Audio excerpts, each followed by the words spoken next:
Well, I am sitting here looking out over a golf course in this beautiful suite with my dearest friend Sharon Salzberg. Welcome to Mindrolling, Sharon. Thank you so much. And we are in Ojai where Sharon is teaching, and it's giving a nice opportunity for us to get together in the beautiful Ojai mountain. It's like Ojai is like cradled. You feel cradled by these incredible mountains. And of course, it's where Krishnamurti came, and there's a beautiful library. Were you into Krishnamurti at all? Yes, well, I'm old enough so that I actually saw him speak. Oh, really? I didn't know that. In India. The first year I was in India and Delhi, and I think subsequent years as well, and then later in New York at Carnegie Hall, places like that. Really? Yeah. Tell me about that experience, because I never experienced it.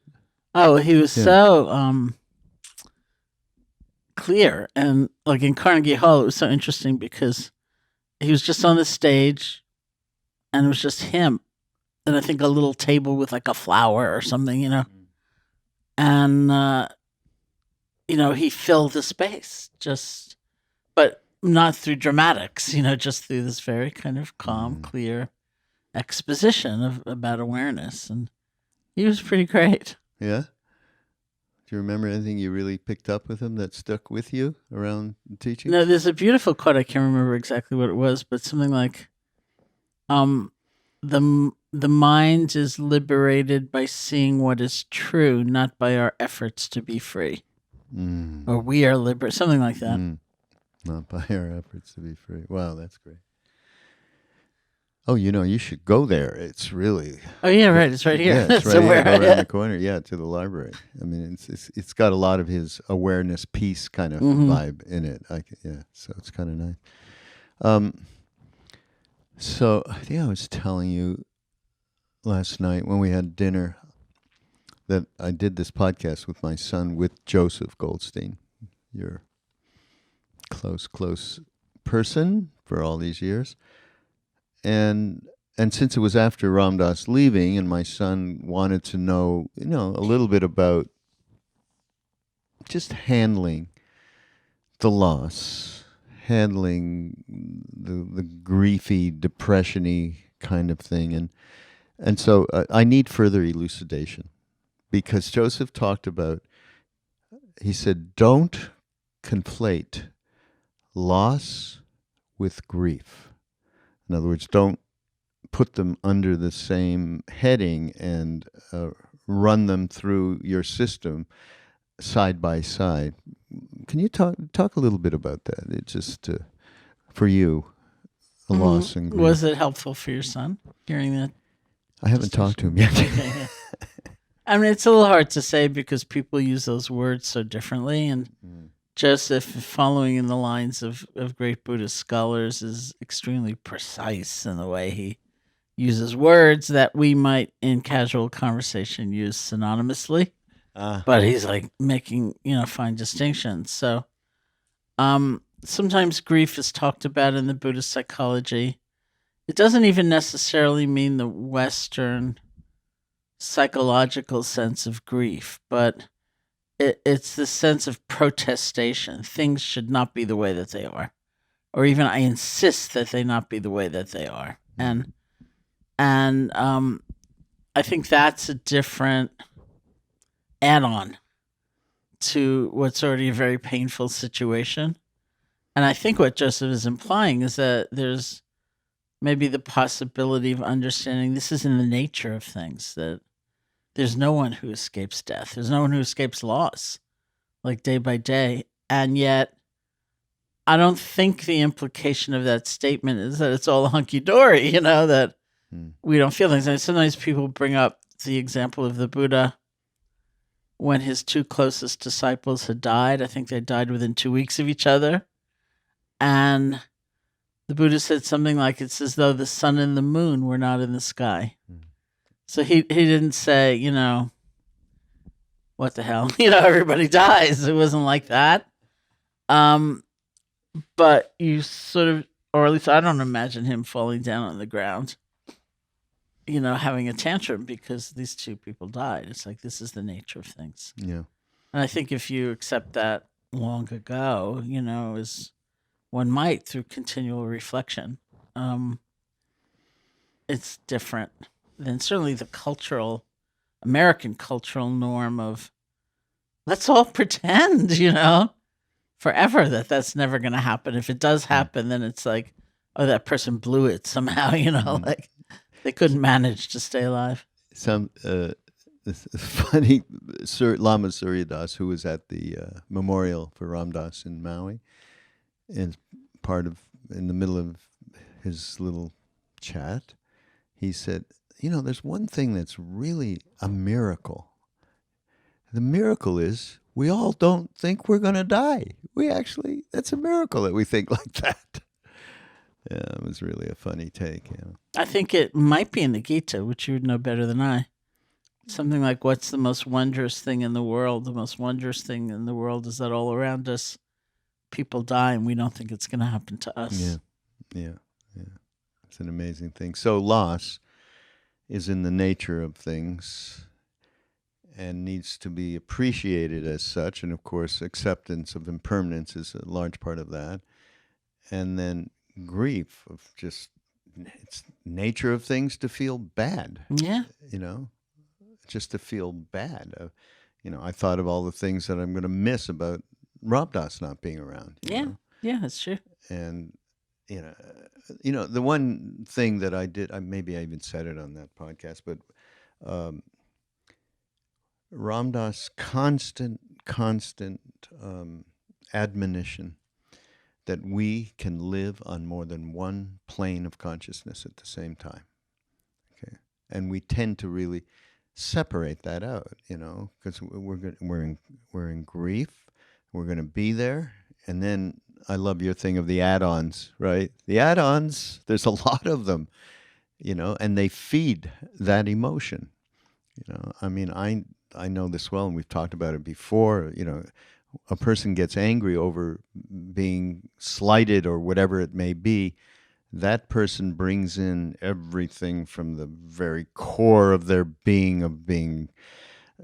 dissed or whatever, and brings that all forward and dumps it out, and add on, right? Major add on. So, yeah. And I think there's a kind of great cultural add on around feeling bad. Like it's not okay just to feel bad. And so people in kind of a mourning place are urged to hurry up by their friends, or get the feeling like it's long enough in other people's eyes, or it sort of intrigues me the way, when some misfortune happens in a family or somebody dies, so many other things can fall apart, like, and you think, why are people behaving that way? And someone said to me once over some situation, we were observing. She said, well, that's just because people are all grieving and they don't know how to just be with the feeling, so they're going around contesting the well or, freaking out over the dishcloth or something like that. Yeah. I'm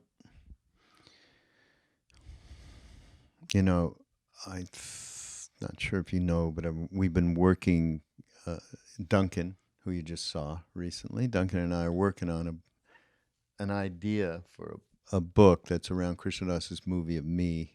I think I told you about it. No, I didn't know that. Yeah. We've been having a good time with it, going through, just sitting and chatting together and going through all of the habitual patterns and neurotic tendencies to make up that nice story that we tell ourselves and each other on a day-to-day. And so we've gotten some good points with it, and now we're really talking about engendering the we. So here's what I want to call the book. I went to a Clippers game the other day, the basketball team. Okay, thanks. Yeah, and their motto is "we over me," right? Team spirit kind of a thing. But I thought, oh, I love that title. I want to use it for the book. I don't know if the Clippers will be mad or what. Anyhow, but the getting to the point of really the actualization of the things. I mean, people go, well, wait a minute, why? There's a me, and I can't operate without that me. And of course, that's all true. An ego as a servant it can be a good servant, but a terrible master, as it says in the East. But the only reason, I guess, anybody comes to any of these teachings is because they're just absolutely unhappy and they're suffering. And something happens that, okay, is there a way? Is there another way, even if we just take it that far? And once you realize through acid or, psychedelics or a book or a teacher or a guru, whatever it may be, that there is a way, you pursue that way, right? That's a natural thing for us to do. But at the same time,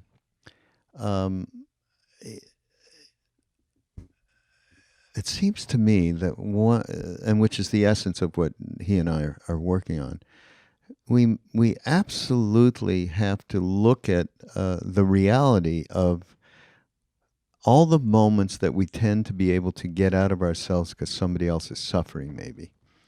And as soon as we do that, and we're now in an altruistic zone that cuts out this self-referential me business. Mm-hmm. And then a little bit of happiness or feel good, something happens. So the real question is, how do we engender this place on a day-to-day basis? Not on, okay, next Sunday I'm going to go feed the poor. Not that kind of thing. Mm-hmm. Just a moment-to-moment thing. What perspective, what actualizations can we use? Well, I'm going to go back to one of the first things you just said, because this is something we talk about a lot. I'm not sure it's still so true that people pretty much only come to wanting a different perspective or something from a state of great suffering. I think that was totally true in our time, Really? because the teachings were not that accessible. And so you had to have a hell of a motive, and sense of intentionality to even find the thing, right? So you went to India. I went to India. I went to India when I was 18 years old. I'd never even been to California before, and I went to India. And you kind of had to do something intense. Big. You had to do something big. And so that meant the urge was big and the need was big. And I mean, I don't know that what you said is incorrect at all, but it is something we talk about all the time. Like, what does it mean that, it's kind of so much more accessible, and maybe you just have a big curiosity about life. You don't have that much pain, or you feel a little bit empty, but not, deeply depressed or something like that. So I don't know. Unsatisfied, though, is suffering, right? Yeah. But I don't know. I just feel like there are people who do have that kind of curiosity. Like they don't even know they're unsatisfied or dissatisfied. It's more a sense of, oh, that says I'll enjoy my cup of coffee more because I'll be mindful of it. Like, right. Let me see what that is. Or I need to, really get my body in shape. I'm going to the yoga studio. Yeah, that's right. And that's then right. Some yoga teacher decides to play Krishna Das. Yeah. And then something else happens. Yeah. So that's true, and all of that. Or just I like the curiosity thing, because that's certainly people. Psychedelics are taken by curiosity. They are not necessarily taken by deep depressive people, right? Yeah. Oh, these days they might be, but well, they're working with that. Yeah, that seems to be great. working. Yeah. So, but it might be just curiosity, or who knows what. All right. So once we're there, yeah. Now what? Well, I mean, I think some of it depends on if you have a teacher or you don't have a teacher. Because I keep thinking of Phil Jackson, because of my friend George Mumford. Our friend George Mumford, who was basically the meditation teacher, the mindfulness teacher for the teams that Phil Jackson would coach. And George wrote a book called The Mindful Athlete at one point. And he and I were doing some talks together, like around New York and DC when his book came out. And he would always say that, I would say to him, like, do you use the word mindfulness? And he'd say, well, now I can, because there's like science and research, Then I'd say, do you use the word compassion? And he'd say, that's too much. So I said, well, what do you say? Because I knew he must be sort of talking about the value in some way or encouraging it. And first, George said, I say, don't be hating. Don't be hating on yourself. Don't be hating on others. And then he said, and Phil Jackson's whole thing is think like a team. And someone in the audience would always say to George, how do you get these people who are like superstars, brilliant, brilliant players to not only think about themselves? And he said, because that's how you win. That's actually how you win. And so, but they had a model, and that was the ethic of the group. And so that's one way, is saying, okay, this is our value. We're going to explore this. Even as you pursue individual excellence, doesn't mean you have to become like a sluggard, in your own progress. But like, what would it mean? So sometimes if I go into an organization or a company, I like to ask the question, how many other people need to be doing their jobs well in order for you to do your job well? So think about, nobody necessarily thinks about the house cleaning service that comes in overnight, but look at that. You're working better because there's this sparkling clean environment or sterile surgical suite or whatever it is. Yeah. Okay, so that's a very apt analogy, but I'm not on a team. Maybe I'm I work independently or whatever it may be, and here I am spending a little bit too much time thinking about myself. Okay, how do we translate that concept? Well, if you're willing, if you're interested, that's a reflection too. Like, what is the interdependent nature of my day? You look at the shirt you're wearing, which is very nice. Where did you get that embroidery? Yes, it's Ram from the Ram Das shop. Oh, okay. It's a Krishna Das shirt. All right. It's not quite as red as his, but yeah, well, it's very nice. It's got this embroidery on it. It says Ram. It's like you look at your shirt and you start to, this is like a training and analysis. Like you break it up into its component parts.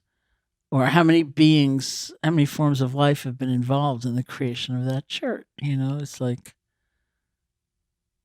whatever it is, and you realize, there are beings who, somehow harvested this material and transported it and put it together and sold it or gave it to the Ram Dass shop to sell, somebody did the embroidery and you realize like many hands have touched this shirt in effect and that you don't just treat it as an object. You recognize, this is really the consequence of many beings. Or, if you go to work, you're all lonesome self, but you take a mode of transportation, you are dependent on the people maintaining that mode of transportation, and people are dependent on you as well. It's really, because that's just the nature of the universe. It's not romantic or fanciful. That's just how things actually operate. But we tend to feel like we live in a vacuum and we feel very isolated.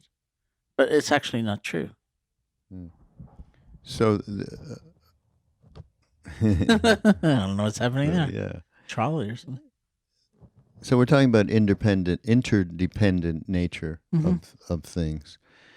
And when we talk about that, we talk about, okay, there's a practice that one can do. So I think we need to talk about the practice that allows us to be embodying and understanding this interdependent nature. Well, I think there are different practices, even just like the one reflection. Like sometimes if I'm with a group of people, like in a hall or something like that, I'll say, okay, let's do this reflection. How many beings have been involved in some way in your being in this room right now? Right. And you look back and you think, it wasn't just this impulsive decision. I'm really here because I had that conversation with somebody, and that person gave me a book, and that person taught me a chant or whatever it is, and so you begin to see, oh, that's actually the nature of things. And then, of course, there's loving kindness as a practice, which is kind of explicitly designed to help reinforce that understanding. Yeah. Which you've been teaching for a long time. Yeah. Yeah. Metta. Yeah. I mean, there's an aspect that one thing I think for everybody listening, once you experience that reality of the interdependent nature of things, in a way that, as you said, it's not a flighty thing. It's a real thing. It is true. And once you experience that thing, maybe you're going to have a little bit of trust, right? I love to talk, as you know, we've talked about it before. Trust is such a, to me, it's a powerful word because faith can start to get people nervous. Mm-hmm. That word, right? It's funny how all these words, they do different things, right? It's crazy. So you start to have a little bit of trust, and through that trust, it may lead you to believe that this is truth. This will do twofold things: my understanding and my pursuit of this nature, which is in me and in everybody. And the understanding of that will lead me to help myself as well as other people. So it's like a win-win thing. And then you might go, gee, I think I'm going to find that Sharon Salzberg Metta meditation course. Mm-hmm. I'm going to come to IMS, and we're going to pursue that. And then it's a gradually, but as our friend says, inevitably, something starts to change. And I think it's got to be around the perspective stops being so reactive to immediately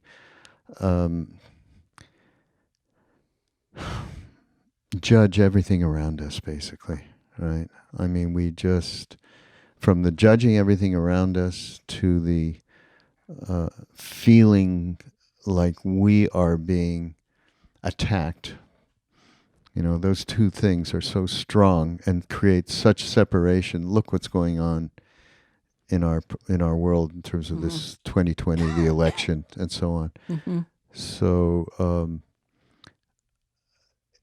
but it takes a while, right? And it takes a lot of practice. But I think once you get the idea that it's true and real, and as you said, not fanciful, right? And then that starts to be embodied, where you're not so easily judging the, especially in this political, so polarized world. You're not immediately doing that. You're maybe taking, wait a minute, they are not different. As His Holiness said, everybody wants to be happy. Everyone. So that is a way for us to take the little baby steps and know it's a long journey. Mm-hmm.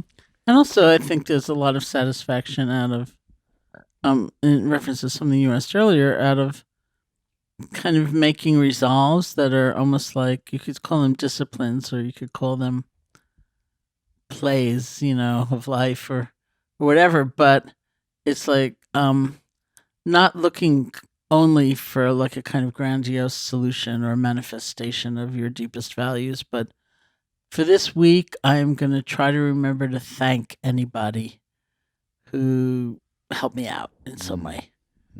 And doing that, it seems so tiny in some ways, or inconsequential, but it'll change your day, and it might well change their day just to be thanked. And so looking for those, I think, very concrete, immediate things we can do that maybe we normally disdain because they feel insufficient or something like that, but we do them and try it out and see what happens. Or, as you said once, when we talk about love, we're not talking about that thing that makes other people think you're just a weak little thing. Yeah. Right? That's such an awful thing that people, but again, part of our reality in terms of all the different kinds of consciousness we have around us. And I think I projection is another very powerful thing that we are constantly doing. We have no idea. I mean, I'm getting more and more to the point where I think it was Bernie Glassman. I think you know Bernie, Sure. and how he would. It was all an open question. Everything. Mm-hmm. He was not believing in any certainty of anything except love and caring, which he did. And so projections, a great story from Ram Dass, actually. It's in this book that we did about these stories that he tells in all the talks. We put a book together with him. He was at a meditation course, and everyone had a roommate, but it was silent. So this roommate didn't even look him in the eye once, right? The whole course, he's thinking, this guy hates me. So it must be something from my past, maybe, stuff with Harvard. I mean, he just went on a trip about why this guy absolutely despised him. He was positive of it. Positive. Anyhow, the retreat's over. And they could talk. So the guy comes up to Ram Dass and says, Ram Dass, I am so thrilled that we got to spend this time together. You opened my whole universe up to the spirit. I've been waiting all these years to thank you. That's great. Yeah, it's perfect. Yeah, it's a perfect example. And of course, silence exacerbates that, but normal human communication exacerbates it too. Because I've been working some more in the community of people affected by gun violence. Either they themselves have been shot, or their children, or they've been there, like as witnesses. And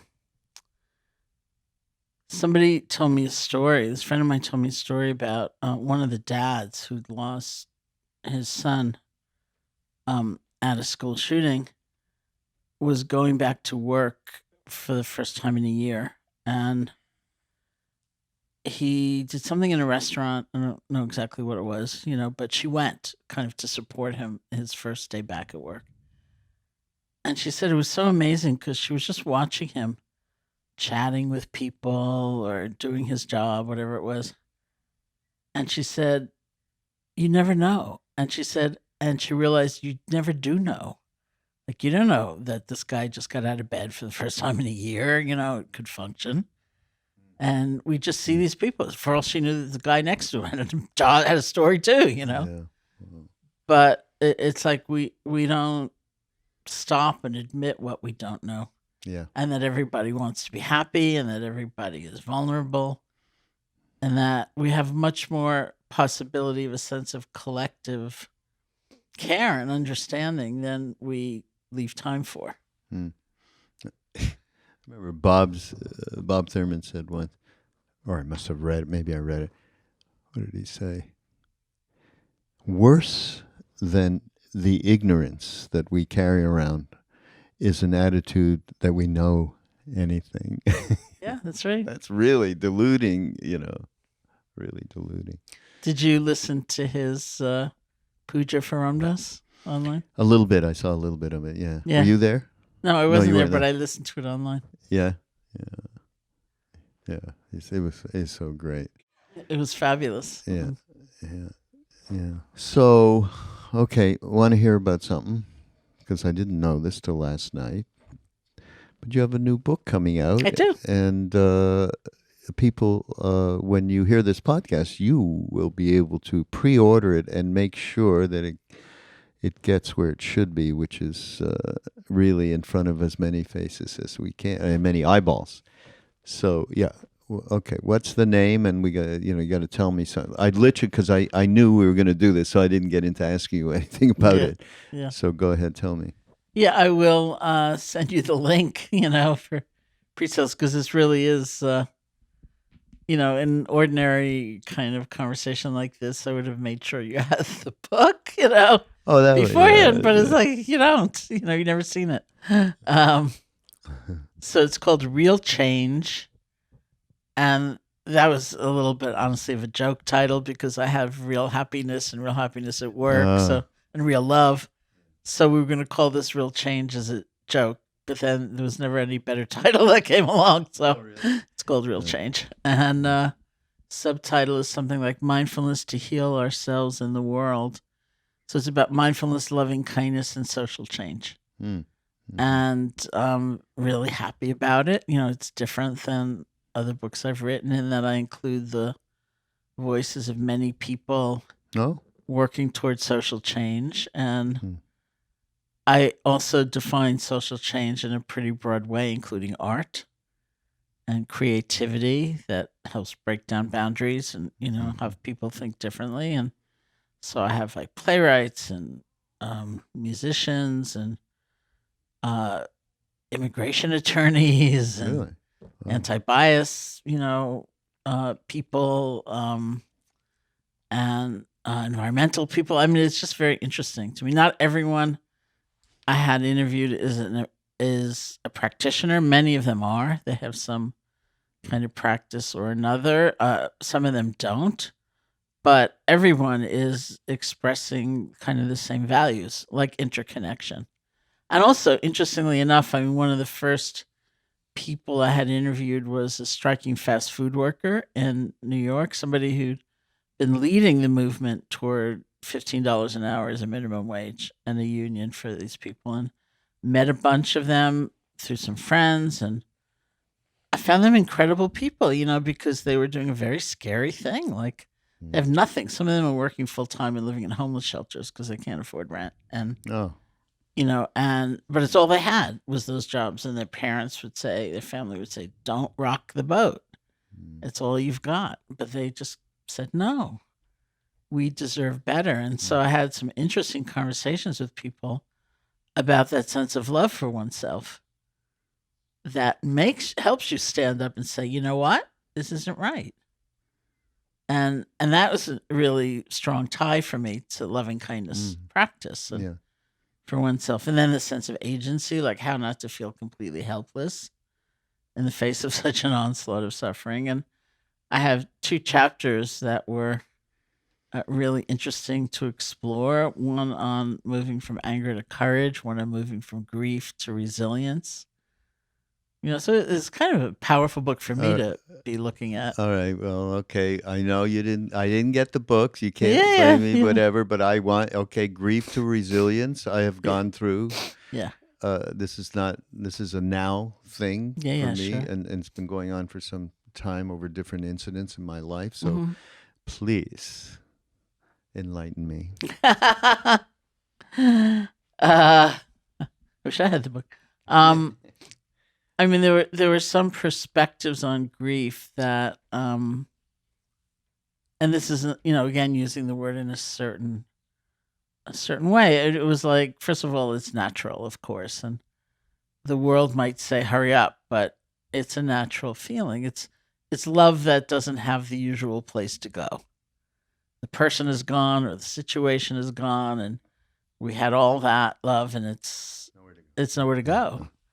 But that's really what it's based on, and understanding a few things. One is I have a whole chapter on joy, that even as we acknowledge the depth of pain, our own or someone else's, we also can work to let in joy, because a lot of times we close that off. We feel we don't deserve it. We feel there's too much suffering or other people don't have it. And so we're not getting replenished in any way. It's just that angle on life, which is so dismal, and there's nothing else. So some of it is that. Some of it is allowing the painful feelings and also looking for what we add on to it. This is the only thing I'll ever feel. I'm the only one who's ever felt this. This is just me. This is going to stay here forever. Or I blew it. That's why I feel that. I shouldn't feel it. Whatever it might be. And using all those modalities of of working with the add-ons and working with loving kindness for ourselves and for others. In the midst of that, I think really there's something so beautiful about grief, and that it's caring. It's not indifference, and yet it's devastating. And so it's almost metabolizing that grief to realizing it's not just me, that this is part of the human condition, and we can connect even more in an acknowledgement of the suffering that exists than we have before. And I think all of that leads to a kind of resilience. Resilience is, I've been repeating it a lot, more in terms of I've been having a hard time. I've been saying things like, I just don't have the emotional resilience right now to bounce back. And for me, it's okay. Okay, I don't have it right now. It is what it is. But developing it, because I think all of this stuff is muscle stuff. You got to do something, as much as there's nothing ever to do at the highest level. But so how do you develop that muscle resilience? Well, sometimes I think it is doing nothing or doing less. It's like, what it's complex. Some of it is looking at what has helped you in the past have a bigger perspective or sense of more space or more ease of heart. And looking at that list, even making a list. And, I've had people write down things like being out in nature. And then they reflect on that list and say, well, I haven't done it in like 7 years, like maybe it's time to do that. Or look deeper into that list. Like maybe there are other ways of having that sense of safety or connection or clarity that used to come in this one way. Maybe there are other ways of generating that, so that's part of it. And part of it, I think, is a deep sense of rest, like we're tired. Yeah. We're just exhausted and yeah. put upon, and there's so much to do, and there's so many issues, and Yes. It's too much. And so narrowing our focus sometimes, like I can't do everything, but I'm gonna really pay attention to this for now, or I'm gonna take a break. When I was in the hospital, this is in the book, this story, which was just a year ago, and first I couldn't walk at all, and then I was up with a walker, as one does, and you're going around the hospital corridor. So I was walking on my walker with this physical therapist, and the physical therapist said to me, "It's not a race, She said, "You'll go farther if you just stop now and then and rest." And that became my mantra. It's like, it's not a race, It's like, you can only do one thing at a time. You can only do this much right now. It's like, take a few breaks. You'll go further. Yeah. And it's just not my ordinary conditioning. Yeah. So. No, I know. I love the list idea. Okay. That is so great. And keeping a little diary of what one is going through that you can look back to and see a progression, that's probably valuable. But in that diary, make a list, all the different things, and some of them, right, they can be soothing things. Oh yeah, listening to music of a certain kind, or bubble bath, or Chinese food. I don't know about Chinese food. I can't really speak to that. Maybe you have tremendous Chinese food. No, I don't know. I don't know why I thought of it. Oh, you know what? You have to go to L.A. No, I thought of it because Chinese food for me connects me with family, because my family, every Sunday we would have Chinese food. Yeah. And I had that feeling. So I'm grabbing at that feeling. Yeah. Right? As a way to take a bit of a break, for a moment. Yeah. So yeah, that's really excellent. The other one was anger to courage. Anger to courage. Okay, well, this could be also helpful for me, Sharon.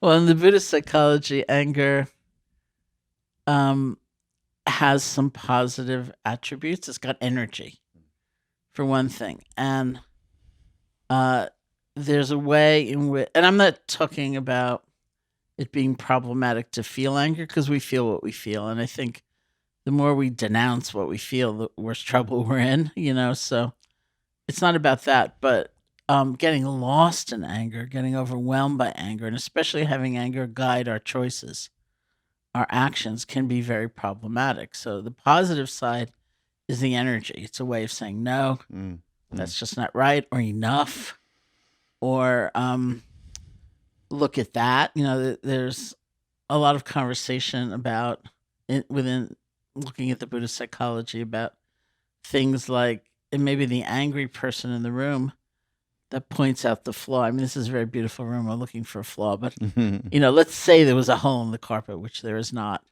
Maybe everyone else is studiously avoiding looking at it, and the angry person says, "Look at that," So it can be really useful. But it's also in the Buddhist psychology that anger is likened to a forest fire, which can burn up its own support, which means it can kill us. It can really damage us. And so what you want to do is really be mindful enough to extract the energy, but not get caught in the burning. That just ain't easy. No, it's not easy, but it actually turns out to be possible, lo and behold. Yeah. It's definitely not easy. But, you're right, it's like a muscle, it's a training. And you can actually do it. I tell the story, first in this next book, I had the thought one day, you know what? I want to quote Gandhi, as I thought. I want to quote Gandhi when he said, getting angry at someone is like drinking poison, thinking it's going to kill the other guy. But in order to quote it in the book, I needed the exact quote. So I looked it up, and I didn't see it attributed to Gandhi anywhere. I saw it attributed to Oprah Winfrey, the Big Book of AA. No. Nelson Mandela, the Buddha. I have no idea who said it, but somebody said it, and it was very wise. So that's one side of things. But we do want the energy because we need it. I mean, things are outrageous often, and we need that sense of integrity to say no, that's not right. And so we practice. I also tell the story in the book about, and I actually told it in my last book too, True Confessions.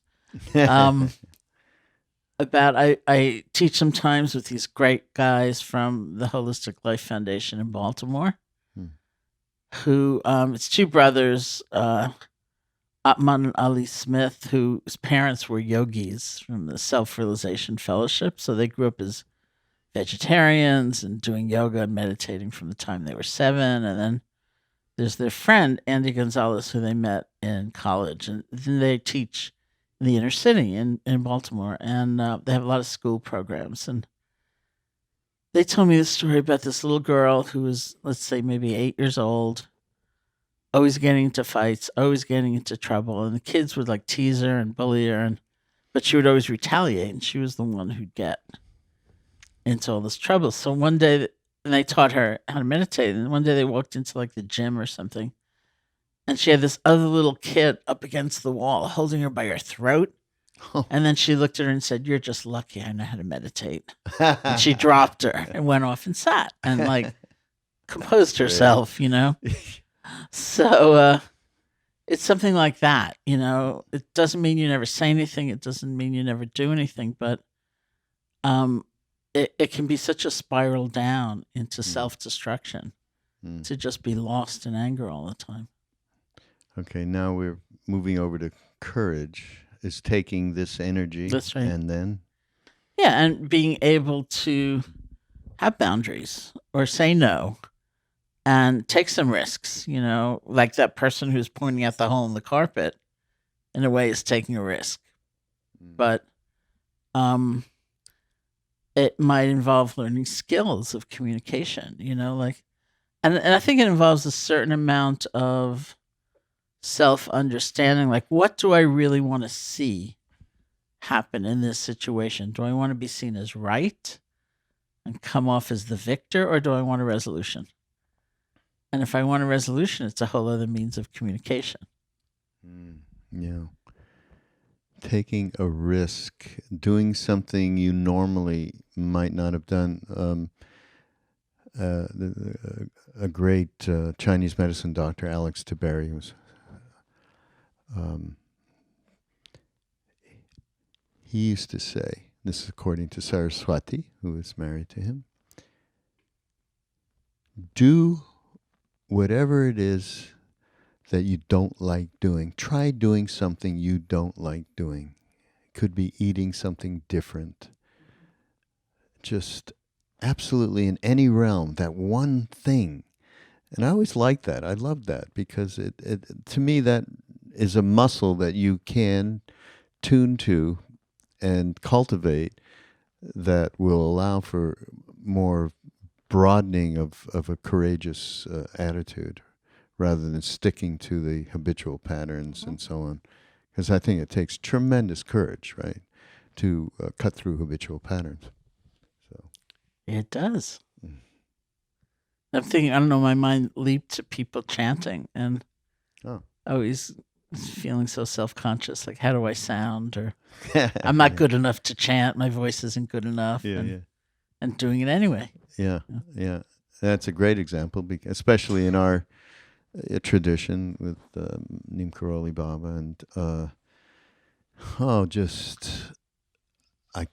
countless people, and this came up in this fellowship Zoom call I mentioned the other night, and we don't know how to do that because we're saying, one of the essential things of Sangha, as Thich Nhat Hanh said, next Buddha is the Sangha, next Guru is the Satsang.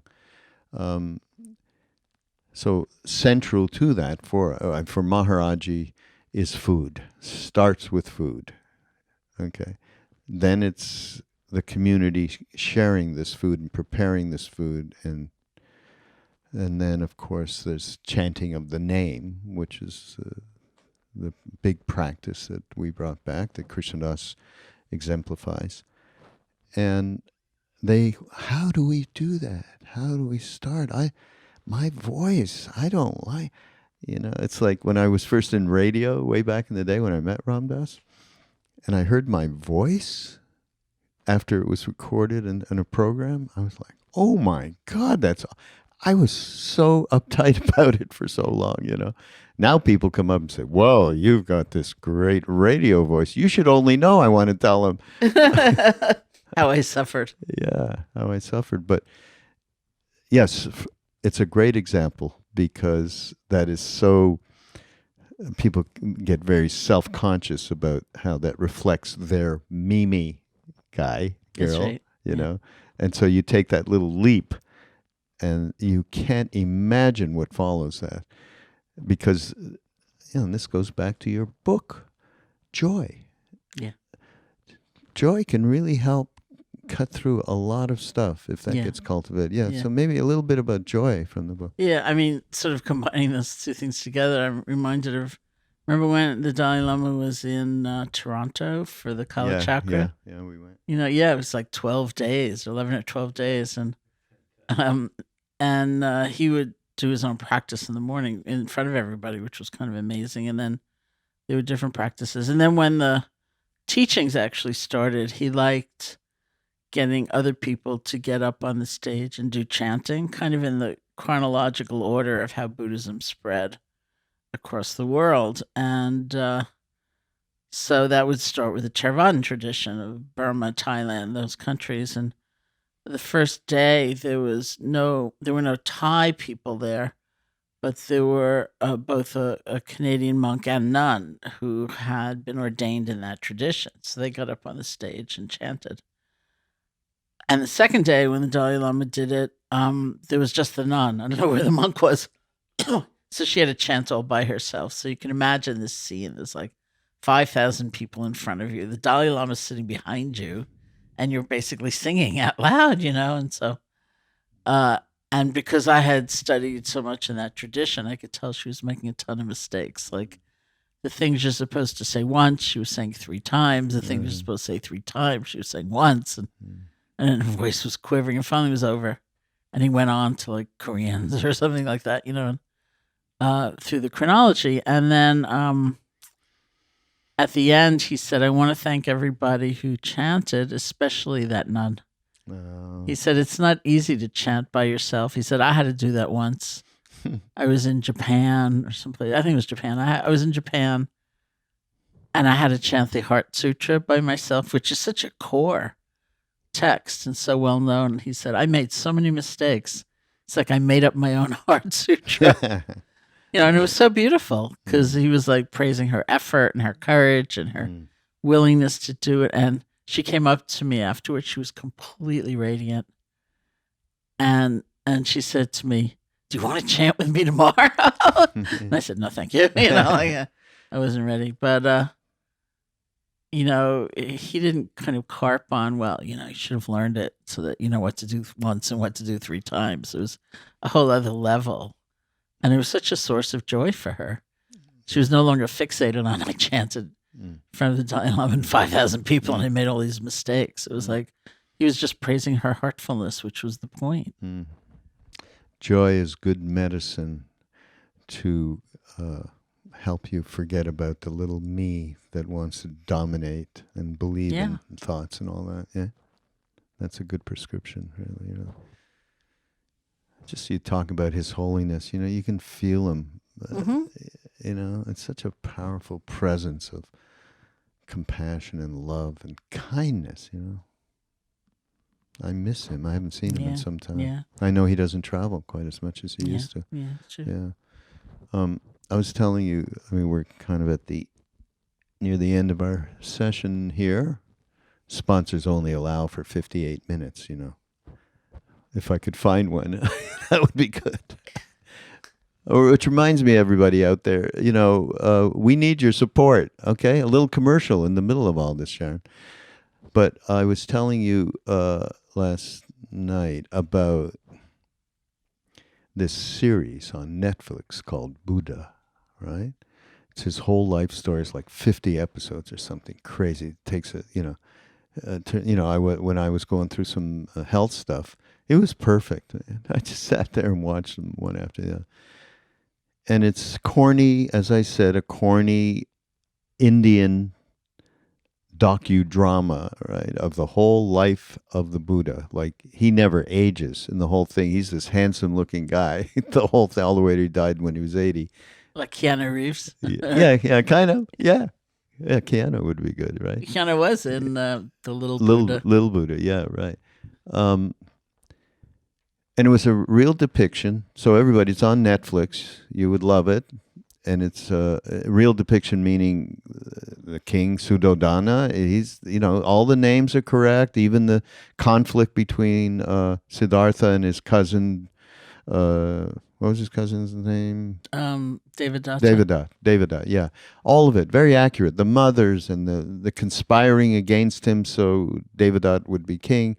And going, moving people out that were sick and infirm because father did not, it was foretold that he would be a monk. All of that. It's all there.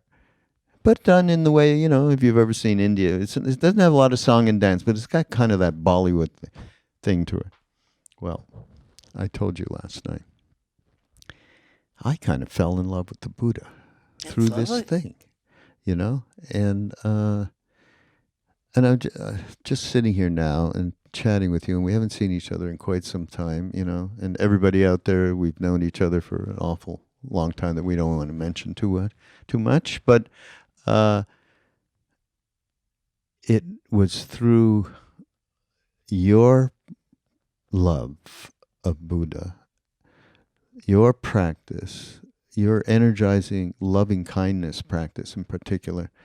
That's how I got. People say, "Oh, it's all these Buddhists at these retreats." Like Krishnadas and then Sharon and Jack, and it's because that love was instilled in us way back then through these people, and as far as I'm concerned, through whatever you want to call this thing. The divine presence is my favorite word, or as we say in Quebec, that thing there, when you can't, it's ineffable and you can't, you just cannot explain it out. There's no way. So, yeah, I just had to mention that. I mean, that's been a big thing, big thing in my life and in our lives. And I think what's represented, and Ram Dass was so much of this, Yeah. that the discriminating wisdom that Buddhism so profoundly offers, alongside of the heart thing from Neem Karoli Baba. Although he had nothing to do with Hinduism. It did because of Hanuman and all that, Right. But, I think the story because you're with Krishnadas so much. But when we were together with him, Krishnadas had his diary and it had Mahamudra in it, right? Maharaji said to translate, what does that say? And he told me, he said, Teek, right. And then he turned the page and there was a picture of him. And he said, well, who's that? And we both went, Baba, it's you're joking us. He said, Nay, Buddha. I'll never forget that. He'll never forget that, Krishnadas, because of the way that we're steeped in it, as these things have become one, really, for us. And, yeah. Thank you. Thank you so much. Thank you. Yeah. It's really okay, beautiful. what's the name of the book again? It's called Real Change, Mindfulness to Heal Ourselves and the World. Okay, so everybody, that book is going to be available at the beginning of June 2020. And this will be probably a couple of months ahead of that, which is just perfect because if you order a copy, it's going to enable, and I know this because of being in the, doing publishing stuff, it will enable the stores to go, look, this book's got legs. Let's order more copies. So it is really important. So support Sharon on this, and thank you, Sharon. Thank you so much. We are BeHereNowNetwork.com. Go to BeHereNowNetwork.com/mindrolling. You can see all the show notes. There will be a link that Sharon's going to give me so that you can pre-order the book, and just check out Sharon's podcast. How about, we haven't even talked about that. Oh, yeah, I have a podcast. Thanks to Raghu. No. I didn't even know what a podcast was. Yeah, well, now you're really doing it. You're not just, you're talking to people, and which is so great. I mean, so yeah, listen to Sharon, listen to Joseph, Jack. We got everybody there, Krishnadas, Ram Dass. And we shall see you next week. Ram Ram, bye-bye.